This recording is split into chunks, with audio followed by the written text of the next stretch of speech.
Assalamualaikum warahmatullahi wabarakatuh. Saya Nisa Tumolidia dari Universitas Putra Indonesia jurusan Manajemen semester 3.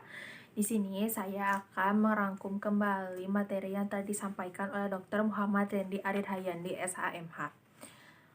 Hukum bisa berupa peraturan tertulis maupun tidak tertulis.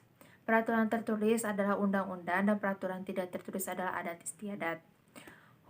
Hukum apabila dilanggar akan mendapatkan sanksi, bisa berupa hukum pidana, perdata, hukum adat istiadat yang berlaku. Tujuan hukum adalah untuk mencapai keadilan, kepastian, dan kemakmuran manusia dalam hidup bermasyarakat dan bernegara. Dasar pengaturan negara hukum diatur dalam Undang-Undang 1945 di Pasal 1 Ayat 3, Bab 10 Pasal 27 Ayat 1, dan Pasal 28 Ayat 5. Ciri-ciri negara hukum. Yang pertama, adanya perlindungan hak asasi manusia. Yang kedua, adanya pemisahan dan pembagian kekuasaan. Yang ketiga, pemerintahan berdasarkan aturan.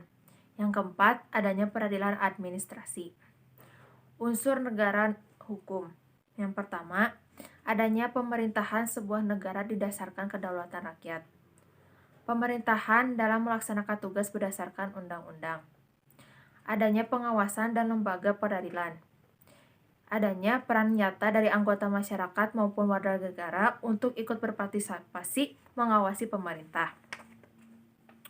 Kegiatan yang ditujukan untuk mencari keuntungan, baik itu di bidang barang, distribusi pemasaran barang, dan perdagangan barang dan jasa. Hukum ekonomi adalah hukum yang mengatur pembagian sumber daya agar tercapai kesejahteraan yang berkeadilan. Pembagian hukum itu dibagi menjadi dua, yaitu hukum publik dan hukum privat.